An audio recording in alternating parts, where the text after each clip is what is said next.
দেখছেন সবার খবর, সবার নজর, বার্তা এক নজর।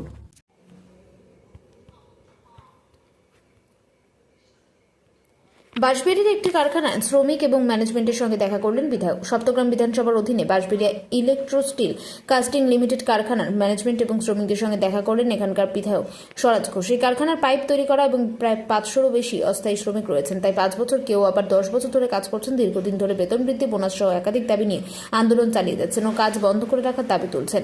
শ্রমিকেরা জানতে পেরে যে গত 3 দিন কাজ বন্ধ করে পুনরায় বিক্ষোভ দেখাচ্ছিলেন, সেই খবর যায় এলাকার বিধায়ক স্বরাজ ঘোষের কাছে। তিনি আজ সেই এলাকার শ্রমিক এবং ম্যানেজমেন্টের সঙ্গে দেখা করেন। তিনি বলেন, শ্রমিকদের সমস্ত দাবি শুনলাম, পুরোটাই ম্যানেজমেন্টের সঙ্গে কথা হয়েছে। কিছু সরকারি রুলস রয়েছে, সেখানে ম্যানেজমেন্ট জানিয়েছেন আমরা মালিক পক্ষ আলোচনায় বসবো, তারপর কি হয় সেটা জানাবো।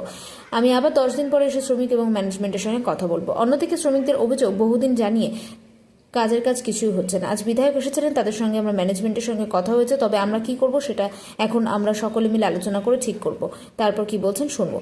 অন্যদিকে এই বিষয়ে ম্যানেজমেন্টের পক্ষ থেকে জানানো হয়, পুরো বিষয়টি আমরা মালিক পক্ষকে জানাবো। এখন দেখার শ্রমিকেরা কারখানায় আবার কাজ করে কিনা। তার সঙ্গে মালিক পক্ষ সামঞ্জস্য রেখে চলবে, তাই অনৈতিকভাবে হঠাৎ করে কাউকে কিন্তু সরিয়ে দেবে না মালিক পক্ষ। এটা আলোচনা হয়েছে পজিটিভ। এবার হচ্ছে মেন প্ল্যান্টের সমতুল্য বোনাস দিতে হবে, সেটা আমি কথা হয়েছে। মেন প্ল্যান বলে কিছু হয় না। আমি দেখবো আমার এখানে ফ্যাক্টরি আছে, এই ফ্যাক্টরিতে আমরা বোনাস কতটা পাবো, কোথাকার কোন ফ্যাক্টরিতে কে কী বোনাস পাচ্ছে সেটা দেখে আমরা তুলনা করব না।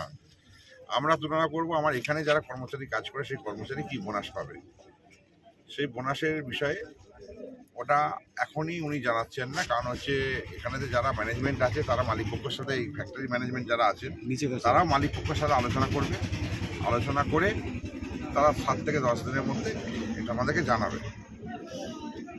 এছাড়া আর যেগুলো আছে, যেটা হচ্ছে আপনার গ্র্যাচুইটি আলোচনা হয়েছে, এটা বিবেচনা করা হবে গ্র্যাচুইটির বিষয়টা।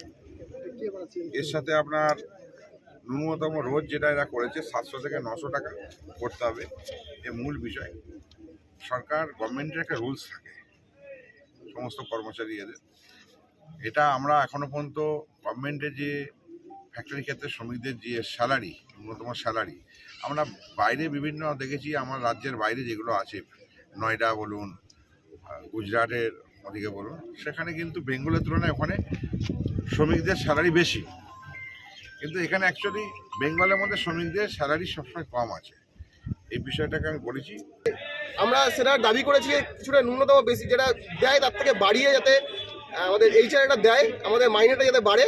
এখন কত মজুরি পাও তোমরা? আমরা 26 দিন কাজ করলে যারা 2 বছরের টেট তারা কেটে কুটে হয়তো ওই 11,200-300, আর যাদের 1 বছরের টেট তারা ওই 10,000 এর আশেপাশে মাইনে পায়। কত দাবি করছো তোমরা? আমাদের মিনিমাম 17-18 হাজার টাকাতে হয়, 16-17 হাজার টাকা অ্যাটলিস্ট যাতে হয়, সেই দাবিতে আমরা আমাদের দাবি রেখেছিলাম 700 থেকে 900 টাকা বেসিক প্রতি রোজ যেন পায় ছেলেরা। কি হলো কি ভেতরে, মানে কথাটা সেখানে তারা বেতন বৃদ্ধির ভিত্তিতে কোনো আমাদেরকে কথা বা আশ্বাস দেয়নি।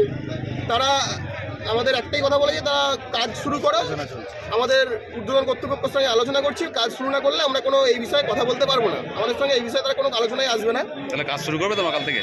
আমরা সবাই মিলে আলোচনা করছি যে আমরা আজকে কী ডিসিশন সবাই নেবে দেখি, এবং সেই অনুযায়ী আমরা কাজ শুরু করব, কি আমরা আমাদের আন্দোলন আরও চলবে সেটা নিয়ে আমরা ভাববো।